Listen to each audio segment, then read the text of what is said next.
ಕರ್ನಾಟಕ ರಾಜ್ಯ ಸರ್ಕಾರಿ ಉದ್ಯೋಗ ಹುಡುಕುತ್ತಿರುವ ಉದ್ಯೋಗಾಕಾಂಕ್ಷಿಗಳಿಗೆ ಕರ್ನಾಟಕ ಲೋಕಸೇವಾ ಆಯೋಗ ಅಂದ್ರೆ ಕೆಪಿಎಸ್ಸಿ ಗುಡ್ ನ್ಯೂಸ್ ನೀಡಿದೆ.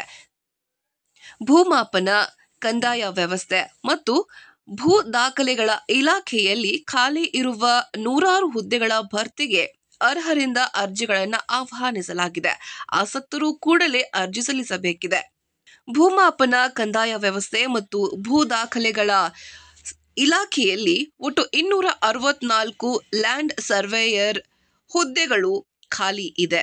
ಇವುಗಳಿಗೆ ಕರ್ನಾಟಕ ಲೋಕಸೇವಾ ಆಯೋಗ ಕೆಪಿಎಸ್ಸಿ ಅರ್ಜಿ ಆಹ್ವಾನಿಸಿದೆ. ಆಸಕ್ತ ಅಭ್ಯರ್ಥಿಗಳು ಇದೇ ಡಿಸೆಂಬರ್ 8ರೊಳಗೆ ಅರ್ಜಿ ಸಲ್ಲಿಸಬೇಕು ಎಂದು ತಿಳಿಸಲಾಗಿದೆ. ಅರ್ಜಿ ಸಲ್ಲಿಕೆಗೂ ಮೊದಲು ಕೆಪಿಎಸ್ಸಿ ನೇಮಕಾತಿ ಮಾಸಿಕ ವೇತನ, ಅರ್ಜಿ ಸಲ್ಲಿಕೆ, ನೇಮಕಾತಿ, ವಿದ್ಯಾರ್ಹತೆ ವಿವರಗಳನ್ನು ನೀವು ತಿಳಿದುಕೊಳ್ಳಬೇಕಾಗಿದೆ. ನೇಮಕಾತಿ ಪೂರ್ಣ ಮಾಹಿತಿ ಹೀಗಿದೆ. ನೇಮಕಾತಿ ಸಂಸ್ಥೆ: ಭೂಮಾಪನ, ಕಂದಾಯ ವ್ಯವಸ್ಥೆ ಮತ್ತು ಭೂ ದಾಖಲೆಗಳ ಇಲಾಖೆ. ಹುದ್ದೆ ಹೆಸರು: ಲ್ಯಾಂಡ್ ಸರ್ವೇಯರ್. ಇನ್ನು ಇತರ ಮಾಹಿತಿಗಳು ಹೀಗಿವೆ. ಗ್ರೂಪ್ ಸಿ ಉಳಿಕೆ ಮೂಲ ವೃಂದ ಒಟ್ಟು ಹುದ್ದೆಗಳೆಷ್ಟಿದೆ ಅಂತ ಅಂದ್ರೆ 264. ಅರ್ಜಿ ಸಲ್ಲಿಕೆಗೆ ಕೊನೆಯ ದಿನಾಂಕ ಡಿಸೆಂಬರ್ 8. ಮಾಸಿಕ ವೇತನ ಗರಿಷ್ಠ 46,650 ರೂಪಾಯಿ. ಶೈಕ್ಷಣಿಕ ಅರ್ಹತೆ: ಗ್ರೂಪ್ ಸಿ ಉಳಿಕೆ ಮೂಲ ವೃಂದದ ಹುದ್ದೆಗಳಿಗೆ ಅರ್ಜಿ ಕರೆಯಲಾಗಿದ್ದು, ಈಗ ಹೇಳಲು ಹೊರಟಿರುವ 4ರಲ್ಲಿ 1 ಅರ್ಹತೆ ಇರುವುದು ಸಹ ಅರ್ಜಿ ಸಲ್ಲಿಸಬಹುದಾಗಿದೆ.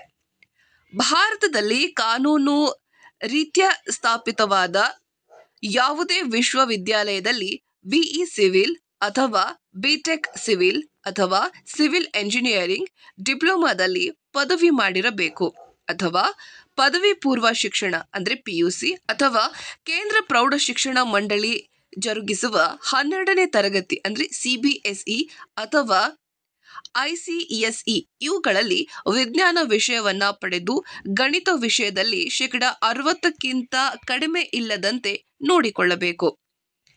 ಕರ್ನಾಟಕ ರಾಜ್ಯ ಸರ್ಕಾರದ ವೃತ್ತಿ ಶಿಕ್ಷಣ ಇಲಾಖೆ ನಡೆಸುವ ಲ್ಯಾಂಡ್ ಅಂಡ್ ಸಿಟಿ ಸರ್ವೆಯ ಪದವಿ ಪೂರ್ವ ಡಿಪ್ಲೊಮಾದಲ್ಲಿ ಉತ್ತೀರ್ಣರಾಗಿರಬೇಕು. ಕರ್ನಾಟಕ ಸರ್ಕಾರದ ಉದ್ಯೋಗ ಹಾಗೂ ತರಬೇತಿ ಇಲಾಖೆ ನಡೆಸುವ ಐಟಿಐ ಇನ್ ಸರ್ವೆ ಟ್ರೇಡ್ ಈ ಒಂದು ಪದವಿಯಲ್ಲಿ ಉತ್ತೀರ್ಣರಾಗಿರಬೇಕು ಎಂದು ಕೆಪಿಎಸ್ಸಿ ತಿಳಿಸಿದೆ. ಮಾಸಿಕ ವೇತನ: ಅರ್ಜಿ ಸಲ್ಲಿಸುವ ಅಭ್ಯರ್ಥಿಗಳನ್ನ ಕೆಪಿಎಸ್ಸಿ ಆಯ್ಕೆ ಮಾಡಿದ ಬಳಿಕ ಕರ್ನಾಟಕದಲ್ಲಿ ಪೋಸ್ಟಿಂಗ್ ನೀಡಲಿದೆ. ಇನ್ನು ಮಾಸಿಕವಾಗಿ 23,500 ರೂಪಾಯಿಯಿಂದ 46,650 ರೂಪಾಯಿವರೆಗೂ ನೀಡಲಿದೆ ಎಂದು ಅಧಿಸೂಚನೆ ತಿಳಿಸಿದೆ. ಬೇಕಾದ ದಾಖಲೆಗಳು: ಎಸ್ಎಸ್ಎಲ್ಸಿ ಅಂಕಪಟ್ಟಿ, ಪಿಯುಸಿ ಅಂಕಪಟ್ಟಿ, ಆಧಾರ್ ಕಾರ್ಡ್, ಜಾತಿ ಆದಾಯ ಪ್ರಮಾಣ ಪತ್ರ, ಫೋಟೋ, ಇಮೇಲ್ ಐಡಿ, ಮೊಬೈಲ್ ಸಂಖ್ಯೆ ಸೇರಿದಂತೆ ಅಗತ್ಯ ದಾಖಲಾತಿ ಸಮೇತ ಅರ್ಜಿಯನ್ನ ಸಲ್ಲಿಸಬೇಕು. ಹೆಚ್ಚಿನ ಮಾಹಿತಿಗಾಗಿ ಕೆಪಿಎಸ್ಸಿ ವೆಬ್ಸೈಟ್ಗೆ ಭೇಟಿ ನೀಡಬೇಕು. ಕೊನೆಯ ದಿನಾಂಕದವರೆಗೆ ಕಾಯದೆ ಕೂಡಲೇ ಅರ್ಜಿಯನ್ನ ಸಲ್ಲಿಸಿ.